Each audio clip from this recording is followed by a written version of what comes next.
topik materi yang kedua ini akan disampaikan oleh Bapak Insinyur Kimron Manik, MSc.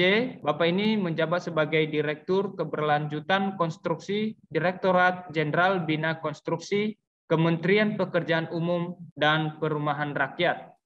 Kepada narasumber yang kedua, Bapak Kimron, dengan segala hormat kami berikan waktu 20 menit pada Bapak untuk menyampaikan dengan topik digitalisasi konstruksi dan penerapan BIM pada proyek konstruksi. Dipersilakan kepada Pak Kimron.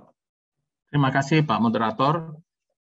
Yang kami hormati Rektor Universitas AKB Nomensen yang dalam hal ini diwakili Wakil Rektor 3 Bapak Dr. Sinda Utauruk MSEE.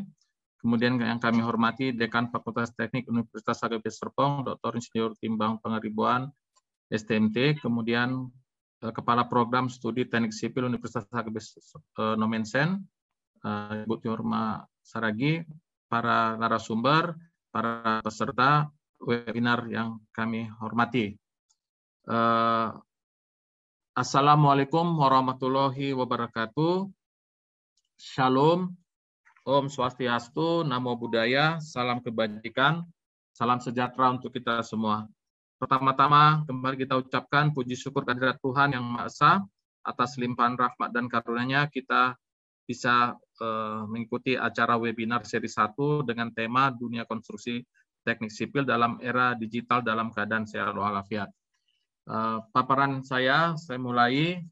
Bapak Ibu sekalian, sebenarnya tadi Bapak Wakil Rektor Dr. Sinda sudah banyak menceritakan tentang revolusi industri ini. Tapi yang jelas kita saat ini sudah memasuki industri 4.0, di mana segala sesuatu sekarang itu perkembangan teknologinya sangat pesat, dan ini tidak bisa kita hindari.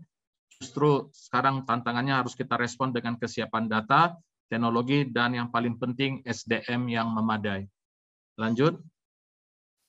Menanggapi hal tersebut, pemerintah pun telah menyiapkan 10 strategi prioritas nasional, antara lain yang disebut dengan Making Indonesia 4.0, yaitu perbaikan aliran material, mendesain ulang zona industri, peningkatan kualitas SDM, pemberdayaan UMKM, menerapkan investasi teknologi, pembentukan ekosistem inovasi, menarik investasi asing, harmonisasi aturan dan kebijakan, membangun infrastruktur digital nasional, dan akomodasi standar sustainability. Jadi Bapak Ibu sekalian, kita sudah melakukan hal-hal yang disebutkan tersebut, walaupun semuanya masih dalam berproses. Kemudian teknologi memiliki peran penting dalam memberikan nilai tambah dalam suatu proyek pekerjaan konstruksi, yaitu dalam hal peningkatan produktivitas, efisiensi kolaborasi antara pihak, pengurangan pemborosan sumber daya konstruksi atau waste, peningkatan safety, dan meminimalkan risiko kecelakaan pada pekerjaan konstruksi untuk mewujudkan konstruksi yang memenuhi standar K4. Dan untuk K4 ini kami dari Direktorat Pengelolaan Konstruksi juga sudah mengeluarkan aturan-aturan terkait seperti Permen PUPR nomor 10 tahun 2021. Dan ini menjadi catatan bagi kita bahwa konstruksi ke depan tidak bisa lagi dilaksanakan dengan asal-asalan. Semuanya harus sudah terprogram dari awal dengan baik. Lanjut. Guna menuju transformasi konstruksi, perlu dilakukan pengembangan penyelenggaraan jasa konstruksi yang melibatkan inovasi untuk peningkatan daya saing nasional. Transformasi konstruksi menjadi bidang konstruksi harus lebih menjadikan bidang konstruksi harus lebih cepat, lebih murah, dan lebih baik. Adapun salah satu upayanya itu penggunaan BIM pada industri konstruksi. Dan memang untuk adik-adik mahasiswa atau alumni, ini yang perlu kita cepat miliki knowledge atau kompetensi tentang penguasaan BIM ini. Karena ke depan siapa yang lebih unggul, itu yang akan bisa menguasai pekerjaan-pekerjaan di bidang konstruksi. Lanjut. Pada tahun 2020, Indonesia mengalami pandemi COVID-19, di mana kejadian tersebut cukup memukul aktivitas di Indonesia dari berbagai sektor.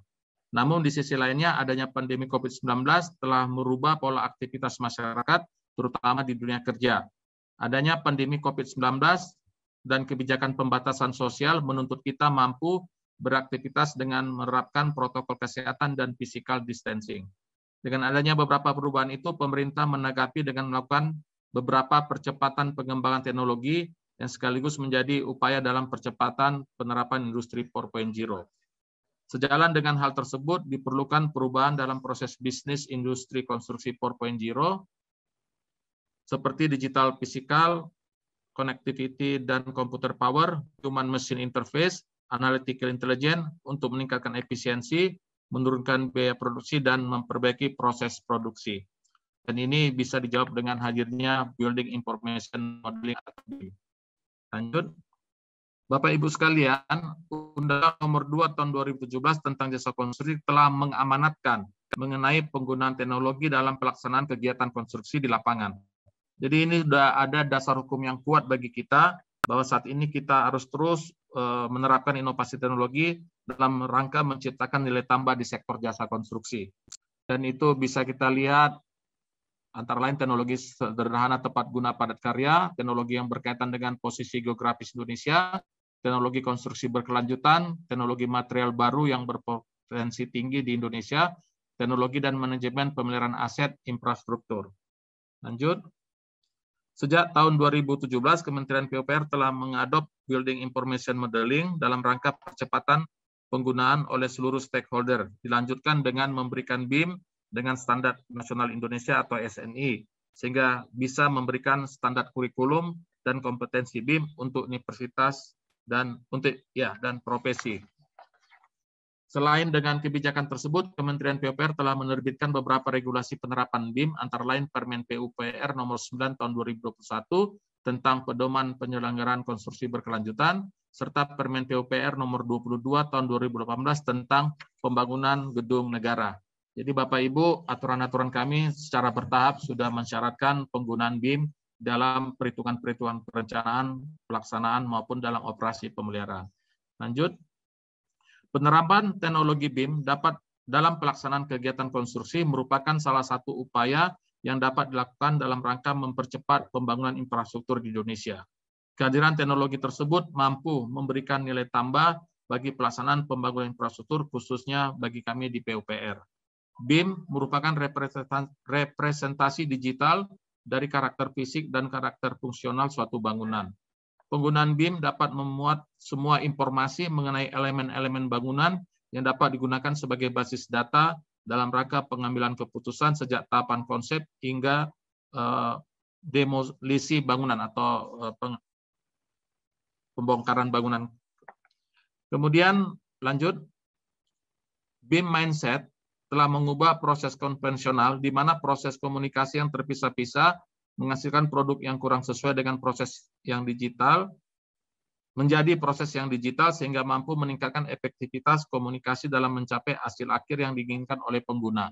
Jadi kalau kita melihat saat ini ada pembangunan konstruksi yang skala besar, kalau nggak dibantu dengan pendekatan aplikasi BIM, itu akan sulit koordinasi antara bagian-bagian dalam pekerjaan di sana, terutama umpamanya katakanlah dari sisi sipil, arsitek, mekanikal, elektrikal. Dengan adanya BIM itu dalam satu database bersama, sehingga semua potensi-potensi adanya suatu tidak keterpaduan dalam perencanaan atau pelaksanaan bisa sedini mungkin dideteksi dan segera dilakukan perbaikan sebelum dikonstruksikan atau dibangun. Jadi sering sekali sekarang ini kalau kita nggak menggunakan BIM ini, setelah dilaksanakan baru ketahuan kadang-kadang pipanya belum dipasang, dan sebagainya, dan sebagainya. Lanjut.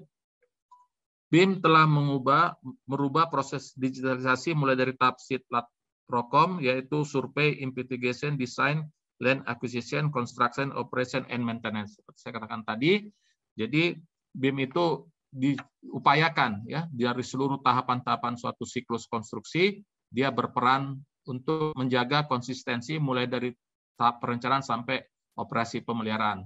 Katakanlah suatu saat ada perbaikan dalam satu gedung, kalau datanya nggak jelas, umpamanya membongkar jalur plumbing dan sebagainya, itu bisa malah fatal ya. Tapi dengan adanya BIM ini, kita sudah tahu posisi-posisi jaringan-jaringan utilitas yang ada dalam satu gedung. Lanjut. Peran penyelenggaraan proyek konstruksi biasanya terjadi permasalahan seperti gagal memenuhi target waktu dan biaya, kemudian terdapatnya biaya konstruksi terbuang untuk pekerjaan ulang atau rework, perbaikan saat pemeliharaan bangunan terhadap masalah berulang. Melalui penggunaan teknologi BIM, diidentifikasi bahwa sebesar 70% mampu mengurangi klaim, 22% mengurangi durasi proyek, 30% mengurangi biaya konstruksi, 36% mengurangi pekerjaan ulang, dan 61% mengurangi kesalahan dokumen. Bapak Ibu, kalau kita sudah melihat data-data ini, tentu tidak ada lagi alasan kita nggak harus menuju kepada BIM ini. Jadi kami dengan acara ini, kami mendorong juga kepada pihak Fakultas Teknik di Nomensen, agar kedepannya bisa mengoptimalkan penggunaan atau pembelajaran tentang BIM di mata kuliah teman-teman mahasiswa. Lanjut, penggunaan BIM memberikan nilai tambah dalam setiap tahapan proyek konstruksi, dimulai dari tahap perencanaan. BIM memberikan manfaat lebih cepat mengantisipasi perubahan desain karena perubahan bentuk bangunan, konsep berkelanjutan, permintaan owner, regulasi baru, alokasi anggaran. Selain itu, BIM memberikan perubahan desain mudah dianalisis dan disimulasikan. Analisa energi dapat dilakukan di fase awal sehingga dapat mereduksi konsumsi energi serta model bangunan kelengkapan dokumen desain berada dalam satu database yang sama, di mana semuanya saling terhubung dan dapat dikoordinasikan secara real time. Jadi Bapak Ibu, di tahap perencanaan saja kita sudah bisa mensimulasi di tahap pelaksanaannya nanti. Jadi semua elemen-elemen perencanaan itu akan teruji dalam simulasi tersebut, sehingga ketika di tahap nanti pelaksanaan kita sudah pasti tidak akan lagi terjadi suatu konflik ya antara bagian-bagian elemen-elemen konstruksi tadi. Kemudian di tahapan konstruksi, BIM memberikan manfaat yaitu data perencanaan proyek terhubung dengan baik dengan proses pekerjaan proyek serta dapat disimulasikan dan divisualisasikan. Komunikasi dan koordinasi dalam tim dapat dilakukan dengan lebih efektif dan efisien, dapat menghasilkan perhitungan kebutuhan biaya yang lebih akurat melalui model BIM, mengurangi pemborosan material, proses pekerjaan lebih tepat waktu, tepat mutu, dan tepat biaya. Sementara dalam tahap operasional dan pemeliharaan, BIM memberikan manfaat berupa model bangunan dan data di dalamnya dapat digunakan kembali untuk operasi pemeliharaan bangunan yang lebih efisien dan efektif. Dapat dilakukan analisis terhadap model bangunan sehingga mengoptimalkan sumber daya, mengurangi pemborosan biaya dan energi, serta meningkatkan umur layanan bangunan. Model bangunan dari BIM berguna dalam mengoptimalkan fungsi manajemen ruangan dan memaksimalkan penggunaan ruangan pada bangunan. Lanjut. Bapak Ibu sekalian, sebagai upaya dalam penerapan BIM, kami juga dari Kementerian PUPR telah membentuk tim BIM PUPR serta menyusun roadmap penerapan BIM di PUPR meliputi. Pertama itu adopsi, yaitu merupakan tahap pemahaman stakeholder konstruksi tentang what is BIM, why BIM, and how to BIM, standar protokol BIM, regulasi BIM, dan pilot project. Kemudian digitalisasi merupakan tahap penguatan infrastruktur IT, storage, cloud, computing, platform ERP, database, BIM library, monitoring dan supervisi project dengan teknologi VR and MR. Kemudian kolaborasi merupakan tahap standar kolaborasi industri konstruksi, platform integrasi BIM dengan e-submission, BIM skala penuh pada proyek 3D dengan prinsip PDC. Kemudian integrasi merupakan tahap integrasi BIM dalam seluruh proses penyelenggaraan konstruksi, e-submission, OSS SIMBG, claim, commissioning, handover, dan sebagainya, platform dan kebijakan untuk city information modeling. Bapak Ibu yang kami hormati, lanjut. Untuk itu kami selaku pembina jasa konstruksi melakukan upaya untuk mendorong penerapan BIM pada proyek PUPR dalam bentuk penyusunan kebijakan regulasi, kemudian pembinaan SDM tenaga jasa konstruksi, dan pendampingan implementasi BIM di beberapa proyek konstruksi PUPR. Lanjut. Pada slide berikut ini terdapat beberapa proyek infrastruktur yang telah dilaksanakan oleh Kementerian PUPR melalui penggunaan BIM, antara lain beberapa proyek bendungan oleh Ditjen SDA, serta pembangunan sarana pendidikan olahraga, pasar oleh Ditjen Cipta Karya. Lanjut. Ya, ke depan pembangunan infrastruktur harus dapat berorientasi dalam memaksimalkan penggunaan BIM dalam pelaksanaannya, para pihak yang terlibat dalam proses pembangunan infrastruktur harus mampu memiliki mindset BIM, yaitu berpikir bahwa, lanjut, BIM merupakan suatu metode kerja dan tidak hanya sebagai software. BIM akan meningkatkan cara kerja, serta BIM sebagai upaya kolaborasi dan koordinasi. Lanjut. Baik, Bapak Ibu rekan yang saya banggakan, demikianlah beberapa hal yang dapat saya sampaikan pada acara ini. Akhir kata saya ingin sampaikan bahwa dalam era industri 4.0 diperlukan penerapan inovasi teknologi yang dapat mempercepat pembangunan infrastruktur dan dapat memberikan nilai tambah dalam mewujudkan pembangunan infrastruktur yang tepat waktu, tepat mutu, tepat biaya, serta berkelanjutan. Dan salah satu inovasi teknologi yang didorong penerapannya adalah Building Information Modeling. BIM dapat meningkatkan efisiensi dan produktivitas pada pelaksanaan pembangunan dan pengelolaan bangunan, antara lain melalui peningkatan kolaborasi antara stakeholder yang terlibat. Diharapkan penerapan BIM dapat dilakukan secara menyeluruh sepanjang siklus proyek. Demikianlah Bapak Ibu beberapa hal yang dapat saya sampaikan pada forum ini. Mudah-mudahan dapat mengantarkan diskusi webinar hari ini. Terima kasih, selamat pagi dan salam sehat untuk kita semua.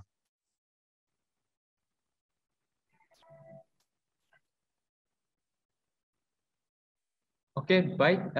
Terima kasih kepada Pak Kimron sudah menyampaikan topik materinya yang sudah kita dapat tadi, yang bisa ada poin yang bisa kita sampaikan kembali bahwa BIM ini sangat diperlukannya baik di dalam perencanaan maupun pelaksanaan bangunan konstruksi saat ini. Nah, ada juga peraturan dari PUPR yang sudah mengatur bahwa BIM ini sudah bisa kita implementasikan. Nah, sekali lagi kami ucapkan terima kasih kepada Pak Kimron. Sekarang kita akan masuk pada pemaparan topik ketiga. Narasumber yang ketiga kita adalah Bapak Dr. Jan Patar Simamora, Sarjana Hukum dan Master Hukum, menjabat sebagai Kepala Lembaga Penelitian dan Pengabdian Masyarakat Universitas HKBP Nomensen Medan. Bapak ini akan menyampaikan topik materinya dengan judul ada perubahan ya, ada perubahan sedikit dari yang flyer disampaikan. Jadi judulnya adalah urgensi, mohon maaf sebentar, urgensi penelitian dan publikasi karya ilmiah dalam dunia konstruksi. Dengan segala hormat kami persilahkan kepada Pak Jan Patar Simamora untuk menyampaikan materinya. Dipersilakan. Baik, terima kasih pada saudara moderator. Bisa didengar ya? Bisa. Oh ya, baik. Terima kasih.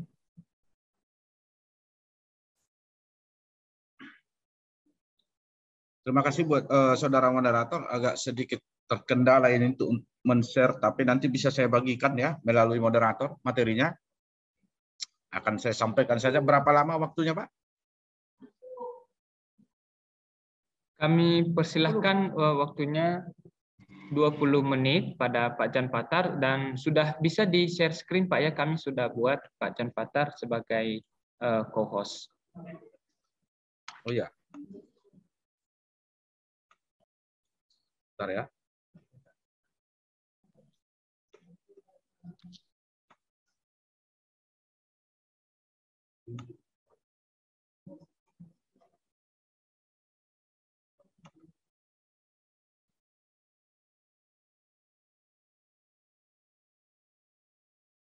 Sudah bisa terlihat Pak ya? Sudah, oke. Sip. Oke, baik. Terima kasih kepada saudara moderator juga dan Fakultas Teknik, khususnya Teknik Sipil ya, program studi Teknik Sipil, dan juga Bapak Ibu narasumber serta para hadirin sekalian yang saya hormati. Izinkan saya menyampaikan apa yang sudah ditentukan oleh panitia terkait dengan topik pada pertemuan kita hari ini. sesuai dengan judul yang disampaikan, itu hanya sebenarnya perubahan redaksi, tapi secara substansi itu tidak ada masalah ya. Itu terkait dengan urgensi penelitian dan publikasi di dalam dunia konstruksi. Ya. Nah, untuk masuk ke sini, maka yang pertama akan saya mulai dari filsafat keilmuan itu sendiri, bahwa logikanya dalam filsafat itu selalu mempelajari nanti pada prinsipnya apa yang mesti diketahui.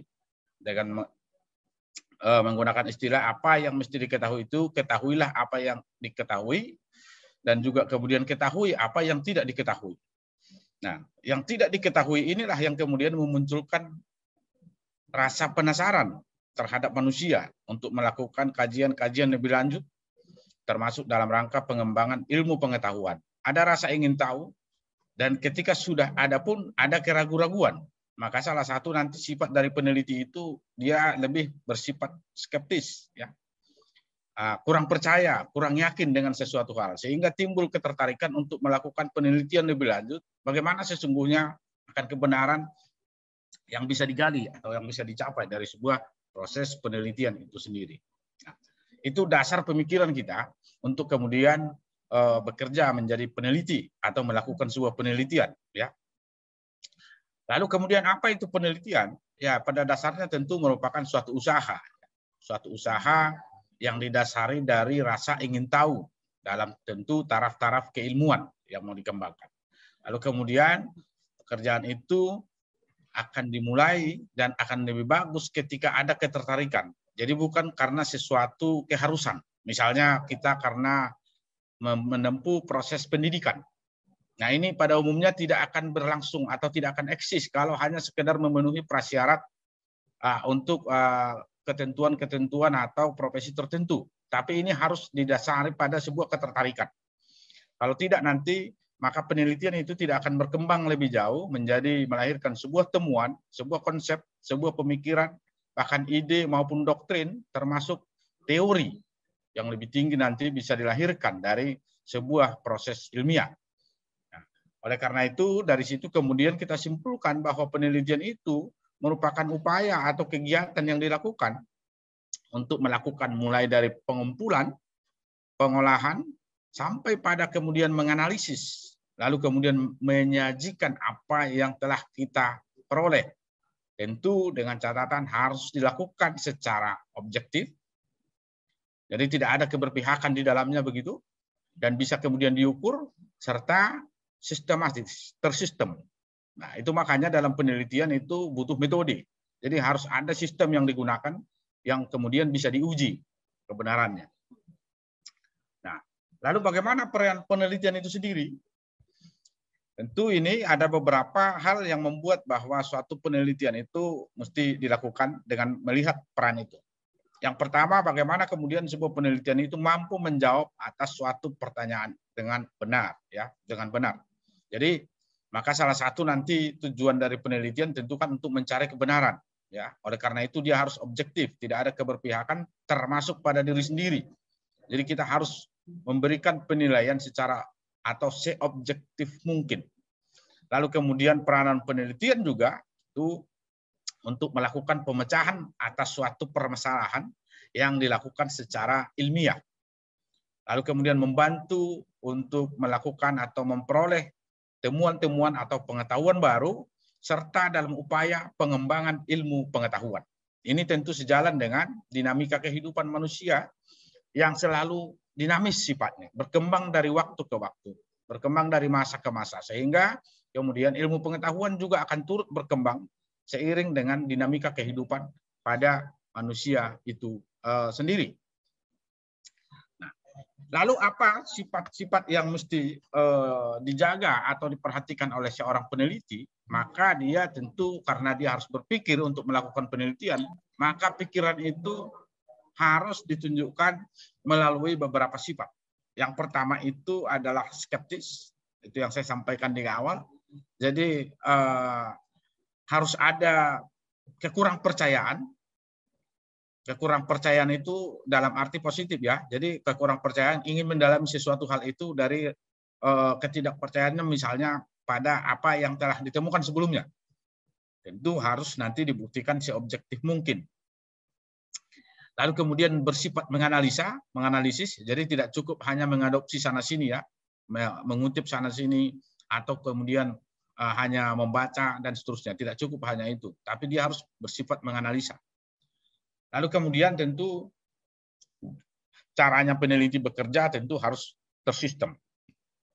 Ada sistem yang harus diikuti untuk melakukan atau menyelesaikan sebuah proses penelitian. Dan yang ketiga, yang keempat itu adalah bersifat kritis.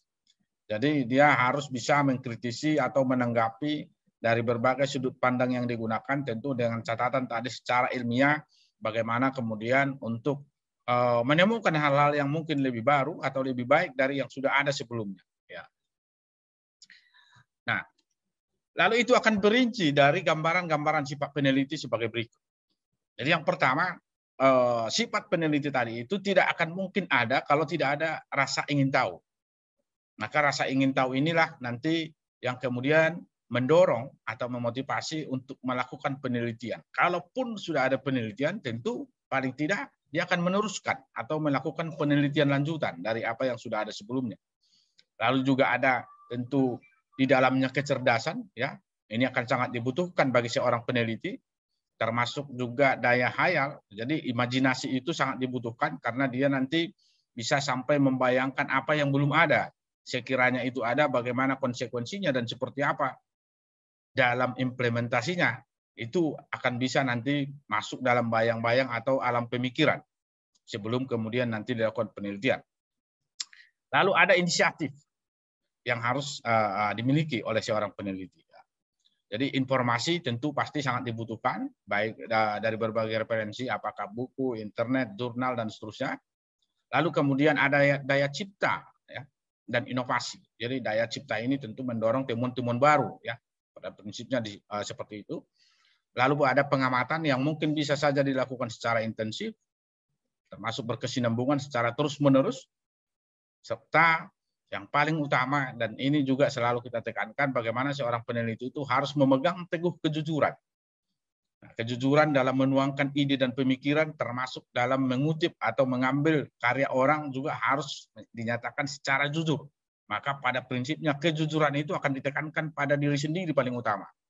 Kalau pada orang lain itu adalah hal yang kedua, tapi jujurlah pada diri sendiri, ini adalah sifat utama dari seorang peneliti. Kalau pada diri sendiri saja tidak jujur, maka apalagi sama orang lain, itu tidak akan mungkin.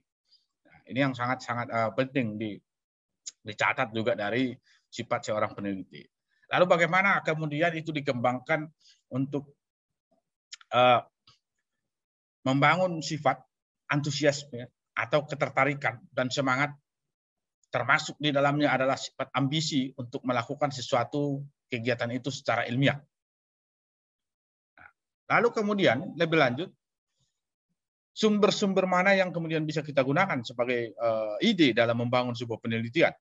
Tentu ada banyak sumber, baik dalam bentuk referensi atau bahan bacaan, bisa juga dalam bentuk acara seperti kita ini, ya, melakukan seminar atau diskusi dan seterusnya, atau pertemuan-pertemuan ilmiah sifatnya. Bisa juga dari pernyataan dari pemegang otoritas, baik apakah itu pemerintah, termasuk juga pemegang otoritas, misalnya di lembaga profesi, ya, itu juga bisa dijadikan sebagai bahan-bahan penelitian.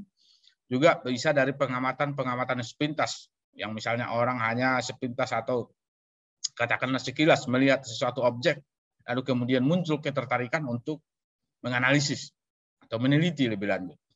Bisa juga didasarkan pada pengalaman pribadi, ya, pengalaman pribadi, termasuk saya pikir di dalam dunia konstruksi ini juga bisa didasarkan ide-ide penelitian muncul dari pengalaman pribadi pada saat mempraktekkan ilmu pengetahuan yang telah kita peroleh itu. Nah, bisa juga bersumber dari perasaan, ya, sebagai ide-ide penelitian. Jadi perasaan apa yang dulu kita hayati secara naluri kita, lalu kemudian ini dituangkan menjadi sebuah ide atau konsep. Bisa juga tentu bersumber dari dunia maya, ya, internet, ya. Nah, lalu mengapa kita harus mempublikasi setelah melakukan penelitian? Lalu kenapa itu harus dilanjutkan dengan publikasi? Ada beberapa alasan yang menjadi pertimbangan kenapa itu publikasi menjadi penting, terlebih saat di era digital sekarang, ya. Nah, yang pertama itu tentu untuk memperoleh hasil penelitian yang lebih baik. Artinya ketika kita mempublikasikan sesuatu hal itu, sadar tidak sadar, mungkin itu akan banyak dikutip orang, mungkin akan banyak dijadikan referensi oleh orang lain, dan kemudian secara perlahan tentu akan ada kode etik yang kita jaga. Bagaimana kemudian originalitas misalnya, originalitas dari temuan atau penelitian yang kita lakukan. Tentu ini akan mendorong pada upaya-upaya perbaikan penelitian di masa di kemudian hari. Nah, selain itu juga kenapa ini harus dipublikasi? Tentu ini dalam rangka membantu merumuskan hasil penelitian yang dilakukan dalam upaya untuk merancang atau kemudian merencanakan proses atau langkah-langkah penelitian lanjutan yang dibutuhkan. Nah, selain itu, publikasi itu tentu juga salah satu faktor yang sangat penting adalah bagaimana kemudian ide, pemikiran, atau gagasan kita itu bisa dipromosikan bagi banyak kalangan, bagi banyak orang dari berbagai profesi yang mungkin saja akan sangat banyak juga membutuhkan itu. Lalu tentu turut juga menjadi alasan mengapa publikasi itu adalah dalam upaya membangun keterampilan kita, membangun komunikasi yang sifatnya penuangan ide dan pemikiran. Selain itu, sudah pasti dengan sendirinya akan menaikkan reputasi. Baik kita secara pribadi, apalagi bagi kalangan dosen misalnya seperti kita dan juga mahasiswa, juga akan bermanfaat bagi institusi, termasuk nanti ini menjadi salah satu credit point atau nilai penting dari sebuah proses akreditasi. Ya, jadi ada nanti apalagi kalau itu kolaborasi antara penelitian dosen dan mahasiswa itu sangat tinggi nilainya untuk sebuah proses akreditasi. Lalu untuk publikasi itu tentu manfaat lain adalah atau alasan lain mengapa itu dipublikasikan tentu dalam upaya membangun rasa percaya diri. Nah, dengan begitu nanti orang akan banyak mengakses apa yang kita tuliskan itu sehingga kemudian kita dengan sendirinya akan semakin yakin terhadap apa yang kita tuliskan ketika itu mendapat pengakuan. Pengakuan itu dalam bentuk apa? Nanti itu akan ditunjukkan dalam bentuk sitasi atau kutipan-kutipan oleh penulis-penulis berikutnya. Nah, tentu dan yang terpenting dari sebuah itu adalah bagaimana kemudian ilmu pengetahuan akan turut berkembang seiring dengan publikasi yang kita lakukan. Nah, lalu kemana kita harus mempublikasi? Ada banyak sarana yang kemudian bisa digunakan untuk publikasi penelitian. Bisa dalam bentuk jurnal ilmiah, baik itu nanti jurnal nasional, baik nasional terakreditasi, ataupun belum terakreditasi. Bisa jurnal internasional, ya internasional biasa, atau internasional dan juga internasional bereputasi tentunya. Nah juga bisa kita nanti publikasikan dalam bentuk buku-buku monograf, ya, atau buku-buku mata kuliah, atau buku-buku referensi yang menjadi sumber pegangan bagi beberapa mata kuliah atau topik-topik tertentu. Nah, selain itu bisa juga pengembangan dilakukan itu publikasi dalam bentuk book chapter, ya, jadi gabungan-gabungan dari beberapa tulisan yang kemudian dijadikan menjadi satu buku untuk satu topik atau isu yang sama. Nah, selain itu tentu juga bisa yang lebih bagus dan saya pikir lebih tinggi bobot penilaiannya termasuk untuk instrumen akreditasi, ya, itu adalah hak kekayaan intelektual baik berupa hak cipta, paten, merek dan seterusnya. Nah itu bisa digunakan, ya. Jadi banyak sebenarnya potensi-potensi publikasi yang bisa kita lakukan tapi mungkin saja belum tergarap dengan baik, ya, belum termanfaatkan dengan baik. Lalu kemudian bagaimana bentuk atau sistematika yang secara umum berlaku kalau untuk publikasi-publikasi jurnal, ya. Kalau buku kan pada umumnya agak lebih leluasa, ya, sesuai dengan alur berpikir dari penulis atau penelitinya. Tapi kalau jurnal itu punya paling tidak gaya termasuk sampai di dalamnya nanti gaya selingkung penulisan, sistematika. Tapi ini adalah yang secara umum berlaku.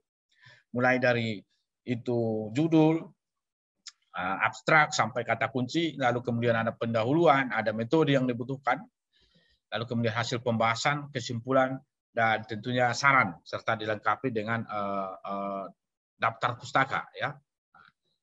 Lalu kemudian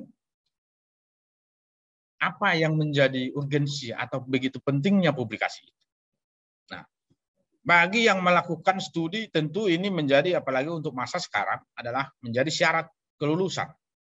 Walaupun barangkali mungkin tidak semua perguruan tinggi menerapkan ini secara mutlak, tapi pada prinsipnya mayoritas ini sudah menjadi keharusan, ya. Jadi bagi sarjana misalnya sudah harus menuliskan itu di jurnal nasional. Untuk tingkat magister itu atau master itu sudah harus paling tidak di jurnal nasional terakreditasi, dan untuk tingkat doktoral itu sudah minimal harus jurnal internasional, dan bahkan sebagian sudah menerapkan jurnal internasional bereputasi, ya. Lalu kemudian selain itu urgensinya tentu ini sebagai bukti keahlian atau keilmuan kita atau kepakaran kita terhadap sesuatu bidang itu.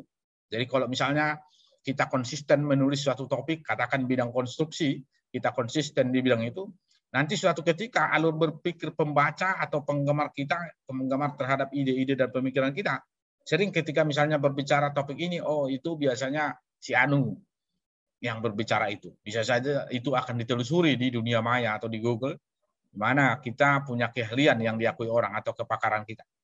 Nah, selain itu ini tentu publikasi menjadi tuntutan bagi eksistensi suatu profesi. Misalnya profesi dosen, ya, profesi tenaga fungsional di pemerintahan juga mewajibkan, ya ini salah satu persyaratan dalam rangka perhitungan KUM, ya, angka kredit yang dibutuhkan untuk kenaikan jabatan fungsional. Nah, selain itu juga tentu publikasi itu akan sangat penting dalam rangka dan upaya melakukan promosi, termasuk di dalamnya adalah yang bernuansa bisnis, ya. Jadi ada di dalamnya popularitasnya, ada royalti atau cipta dan juga paten yang terkandung di dalamnya. Itu yang menjadi sejumlah alasan penting. Nah, lalu bagaimana tanggung jawab pemerintah kalau dalam bidang konstruksi ini? Kalau membaca undang-undang tentang jasa konstruksi itu 2017, maka paling tidak di dua poin ini ada kewajiban yang berkaitan dengan penelitian itu. Ya. Pemerintah pusat itu salah satunya punya kewenangan dan juga sekaligus bisa dianggap sebagai kewajiban mengembangkan skema kerjasama antara institusi penelitian dengan seluruh pemangku kepentingan dalam bidang jasa konstruksi. Nah, selain itu melindungi hak kekayaan intelektual. Hak kekayaan intelektual tentunya kan diperoleh melalui proses penelitian. Jadi tidak terlepas dari penelitian itu sendiri. Lalu kemudian publikasi material dan teknologi konstruksi itu dalam pemangku kepentingan, baik sampai di tingkat nasional maupun internasional. Di tingkat daerah provinsi yang dimaksud, ya, gubernur itu juga memfasilitasi, ya, kerjasama institusi di bidang-bidang penelitian, termasuk seperti kita misalnya di lembaga penelitian, yang juga sudah kita lakukan beberapa kegiatan dalam rangka kerjasama itu, dalam rangka pengembangan, ya, khusus ini di jasa konstruksinya, ya. Jadi dengan seluruh pemangku kepentingan jasa konstruksi itu sendiri. Lalu manfaatnya apa yang secara umum yang bisa dilihat dari publikasi itu? Yang secara umum, ya, kalau tadi ada yang secara spesifik kita bisa berbicara manfaat itu, tapi secara umum kita bisa melihat bahwa dengan publikasi ini tentu akan sangat diharapkan akan membangun atau membentuk adanya masyarakat ilmiah yang muncul ketertarikan dari masyarakat awam bagaimana kemudian menjadi sebuah kegiatan atau rutinitas untuk melakukan kajian-kajian atau paling tidak membaca, kalaupun bukan menjadi peneliti, tapi setidaknya menjadi pengguna dari apa yang sudah kita lahirkan dari sebuah proses penelitian. Ketika mereka sudah semakin melek membaca, seperti membaca surat kabar misalnya, ya, kalau pada akhirnya itu nanti sudah terbangun, itu salah satu harapan yang dibutuhkan di dalam publikasi, ya. Jadi nanti dengan itu sangat diyakini pula akan semakin berkembang ilmu pengetahuan, akan semakin menarik bagi orang untuk mengkritisi atau memberikan sumbangsi saran pemikiran atau mempertajam apa yang sudah ditemukan dari riset-riset atau penelitian-penelitian terdahulu. Ya. Lalu tentu pada akhirnya nanti ini menjadi sarana pembelajaran atau sarana maupun media untuk kemudian bisa digunakan pengembangan ilmu pengetahuan itu. Nah, ini akan semakin mudah diakses dengan dunia literasi yang sekarang. Secara digital itu, ya, jurnal-jurnal yang sudah online, Nah, sekarang orang tidak lagi hanya mencetak jurnal, bahkan itu hampir sudah punah, tapi orang sekarang bekerjanya di dunia maya. Jurnal itu semua di-online-kan, di-digitalisasi, supaya lebih mudah diakses dengan tanpa batas waktu dan tanpa batas tempat tentunya. Ya. Ini juga menjadi salah satu harapan yang sangat begitu penting dalam dunia penelitian dan publikasi. Media itu bagaimana kemudian bisa membangun literasi digital untuk kemudian membangun setidaknya secara tidak langsung membangun budaya membaca, membangun budaya menulis, dan pada akhirnya mendorong untuk membangun budaya berbicara. Ya. Lalu bagaimana atau upaya-upaya yang mesti kita lakukan, termasuk tips misalnya untuk menulis itu, termasuk untuk tujuan-tujuan publikasi pada akhirnya. Maka kita perlu membiasakan diri untuk berpikir secara ilmiah. Ya. Dengan melaksanakan tugas dan pekerjaan itu secara rutin, artinya tidak boleh hanya sewaktu-waktu saja, karena ini butuh konsistensi untuk kemudian kita bisa melakukan sebuah penelitian. Lalu kemudian kita harus perlu membiasakan bagaimana mengamati sebuah isu, untuk kemudian kita angkat nanti menjadi satu topik atau materi menarik untuk dikaji atau diteliti lebih lanjut. Nah, selain itu tentu tips untuk menulis atau meneliti kemudian untuk dipublikasikan adalah bagaimana kita mampu menyediakan waktu, ya, waktu untuk membaca, waktu untuk berpikir, dan kemudian untuk membedah berbagai literatur ilmiah yang bisa kita akses atau kita punya. Nah, selain itu tentu nanti sebelum melakukan penelitian sangat diharapkan juga tipsnya itu bagaimana kita untuk lebih menarik, maka kita perlu melakukan komunikasi dengan orang lain, baik dengan yang kita anggap lebih paham atau lebih senior, termasuk misalnya kalau dia mahasiswa bagi komunikasi melalui senior atau bahkan dosen yang menjadi pembimbingnya, ya. Ini sangat dibutuhkan. Nah, kalau sampai kemudian kita berbicara pada publikasinya, maka sudah barang tentu harus kita pelajari bagaimana ketentuan-ketentuan gaya penulisan ilmiah. Jadi jangan menuliskan sebuah karya ilmiah pada satu jurnal tertentu misalnya tanpa mengetahui bagaimana gaya penulisan atau gaya selingkung dari sebuah tulisan ilmiah yang dibutuhkan oleh jurnal yang bersangkutan. Termasuk skop atau ruang lingkup materi atau isu yang akan dipublish di dalam satu jurnal.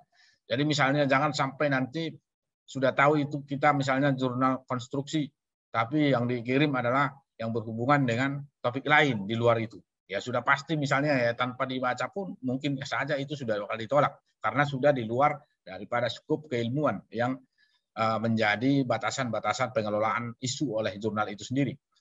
Nah, tentu yang terakhir yang diharapkan dari situ adalah bagaimana kita membiasakan diri membangun sebuah target di dalam sebuah proses penelitian. Sama dengan pekerjaan, termasuk pekerjaan konstruksi, saya pikir target itu menjadi salah satu elemen penting untuk mengukur atau paling tidak mencapai keberhasilan suatu pekerjaan. Maka penelitian juga begitu. Kita harus membiasakan atau membudayakan bagaimana membangun sebuah target di dalam sebuah proses penelitian yang kita lakukan.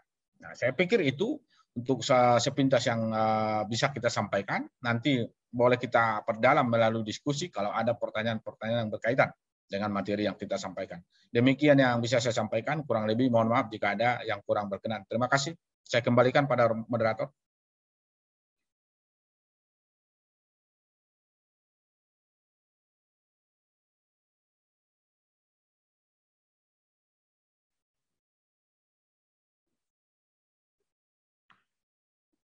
Oke, baik. Terima kasih kepada Bapak Dr. Fajar Fathah Simamora, Sarjana Hukum, Master Hukum, sudah menyampaikan topik materinya ya, yang sudah kita dapatkan terkait mengenai bagaimana peranan penelitian ya. Tentu ide-ide ini dari penelitian bersumber dari isu-isu, fenomena, peristiwa yang memang mengikuti pembaruan zaman. Nah, ini materi penelitian ini sangat bermanfaat ya, dan sangat tentu sebagai akademisi kita untuk melakukan penelitian dalam menjunjung Tridharma perguruan tinggi. Baik, terima kasih kepada Pak Jan Patar. Sekarang kita akan masuk pada pemaparan topik yang keempat yang disampaikan oleh Bapak Rickson Sibuea, ST, selaku Ketua Ikatan Alumni Program Studi Teknik Sipil Universitas HKBP Nomensen, dan juga pengurus Hatsindo. Pak Rickson akan menyampaikan topik materi dengan judul Peran Asosiasi Profesi Meningkatkan Sumber Daya Manusia Konstruksi di Masa Milenial. Kepada Pak Rickson Sibuea, dengan segala hormat kami berikan waktu 20 menit. Ya. Persilakan. Terima kasih, moderator. Assalamualaikum warahmatullahi wabarakatuh. Shalom, salam sejahtera bagi kita semua. Yang kami hormati Bapak Rektor Universitas HKBP Nomensen yang mewakili, yang dalam hal ini wakili Bapak Dr. Insinyur Sinda Utauri. Dan yang kami hormati Bapak Rektor Empu Tatular yang mewakili, dan juga bapak-bapak narasumber, ada Bapak Kimron Manik, Bapak Manlian Simanjunta, Bapak Kandidat Dr. Edison Manurung, dan juga Bapak Jan Patar.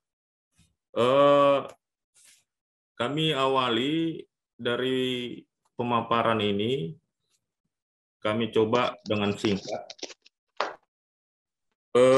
Peran asosiasi profesi meningkatkan sumber daya manusia konstruksi di masa milenial. Asosiasi profesi memiliki tanggung jawab anggotanya dalam menjalankan profesinya. Artinya, asosiasi profesi harus terus meningkatkan sumber daya manusia anggotanya dan mendukung serta mendorong kreativitas daripada anggotanya. Bukan memecat ya, ataupun membinasakan anggotanya seperti asosiasi tetangga lah, ya kan? Terkadang ini kan kita harus memberikan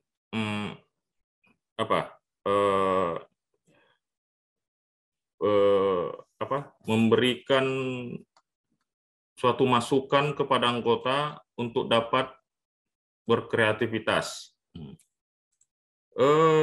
Asosiasi profesi yang terakreditasi yang dalam tahun-tahun yang lewat, tahun 2020 itu telah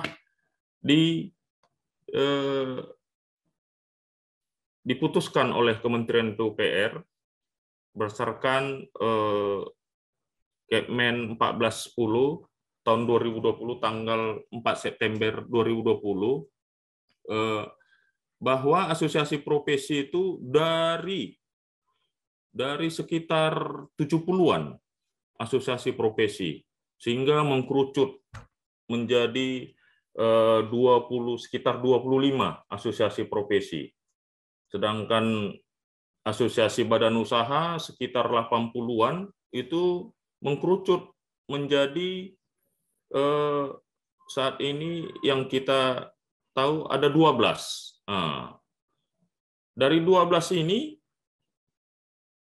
ada 6 yang mempunyai cabang, artinya di tingkat provinsi dan kabupaten kota itu ada 6 asosiasi dari seluruh Indonesia. Mungkin belakangan ini mungkin ada hasil akreditasi yang ada, mungkin bisa ada tambah 1 atau 2 lah itu. Artinya, kenapa diakreditasi?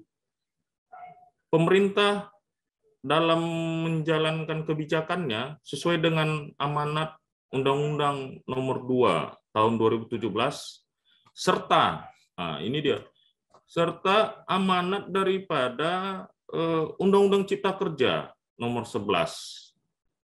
Jadi asosiasi profesi harus bisa menciptakan anggotanya ataupun menghasilkan badan usahanya yang kompeten. Jadi di dalam hal ini asosiasi profesi ada, kita sebutkan tadi ada 25, itu misalnya seperti Haksindo, Ataki, ya, baru ASTI, dan juga HPJI, itu diharapkan dapat menghasilkan produk yang kompeten dalam membina anggotanya. Yang tujuannya diharapkan dapat berkolaborasi kepada pemerintah, menjadi mitra di dalam pelaksanaan sektor jasa konstruksi. Apa yang lebih spesifik daripada peran asosiasi ini? Peran asosiasi profesi ini sebagai, bisa dikatakan, perpanjangan tangan daripada lembaga pengembangan jasa konstruksi, yang dalam hal ini LPJK itu yang dulunya ada di tingkat provinsi, ya, sekarang terpusat di ibu kota negara. Tujuannya adalah membantu LPJK dalam membina anggota yang kompeten sesuai dengan amanat daripada Undang-Undang Jasa Konstruksi nomor 2 tersebut dan Undang-Undang Cipta Kerja. Seiring berjalannya waktu, kenapa harus berkompeten? Kita singgung pada saat pasar bebas masyarakat ekonomi ASEAN, ya, diawali dengan ini. Ada beberapa poin yang menjadi kewajiban kepada tenaga ahli supaya dapat kompeten. Pertama, tenaga kerja kita itu tidak kompeten dia secara formal yang dituangkan dalam sertifikat. Sementara itu tenaga kerja yang dari luar itu sudah dibekali dengan sertifikat kompetensi, sehingga kita dapat tidak bisa bersaing terhadap tenaga kerja dari luar. Yang kedua, kebanyakan produk daripada perguruan tinggi tidak mengarah kepada keprofesian daripada lulusan tersebut. Ini yang menjadi menjadi suatu kesulitan dalam hal menghasilkan tenaga yang profesional. Itu diantaranya. Untuk itu, asosiasi profesi selalu berkolaborasi terhadap pemerintah untuk meningkatkan sumber dayanya. Bagaimana dengan era milenial ini, era kelahiran daripada tahun 80-an dan juga awal 2000-an ini? Untuk itulah mahasiswa harus bisa beradaptasi untuk menambah kualitas daripada profesinya yang nantinya yang diterapkan dalam lingkup lapangan pekerjaan. Asosiasi profesi juga